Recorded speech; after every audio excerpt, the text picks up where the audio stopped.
It is estimated that of all ancient Greek and Roman literature, 80 to 99% has been lost, bearing in mind that these two are the ancient cultures that arguably we know the most about, and yet so much has been lost. Now consider Minoan culture. Some elements of it have trickled down into Greek mythology, but there is still such a wealth of knowledge lying undeciphered or just lost. And now consider every single culture that has ever existed, even the Stone Age ones, which would have had their own stories and folklore. And imagine the quantity of material that was passed down orally or recorded in art and manuscripts now destroyed. So much of human culture has been lost, ironically often down to the destructive nature of the human mind itself. However, there are ways to piece things back together, even if they are just educated guesses. For example, Celtic mythology. The Celtic culture was spread all across Western Europe, which is useful because the way we know about Celtic culture is when they came into contact with external literate civilizations. Records of Celtic mythology in Gaul and Britain were recorded in Caesar's time, when the Roman Empire was still pagan, and later on Irish mythology was recorded by Christian monks. So although the Celts themselves never actually recorded any of their mythology, we can see it through two different perspectives and two different time periods: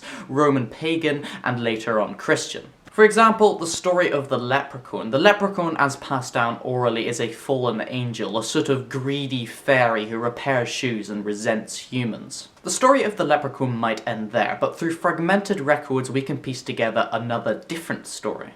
We know from a few Irish Christian manuscripts, as well as records in mainland Europe, of the magnificent god Lu, or Lugh, who led the gods to war against their arch-enemies, the Fomorians. And linguists can determine that Lu and the leprechaun are crucially linked, and from all this information we can extrapolate that in order to relate to the Celts, Christian missionaries adapted elements of Irish mythology, like Lu, and then diminished them in time to emphasize the existence of their one true god. This is amazing because it shows just how much mythology changes over time, how some parts can be forcibly changed, and how some parts can be lost forever if we don't try hard enough to preserve them. And this tracing of mythology is incredibly important because it shows us the evolution of culture. The reason I am telling you all this is because this one idea forms the basis for my new series, Mythology Uncovered, where I'll be delving deep into the lost, torn and burned pages of mythology and attempting to piece them back together. To catch the series, make sure you subscribe to the channel. Thanks for watching, and I'll see you later.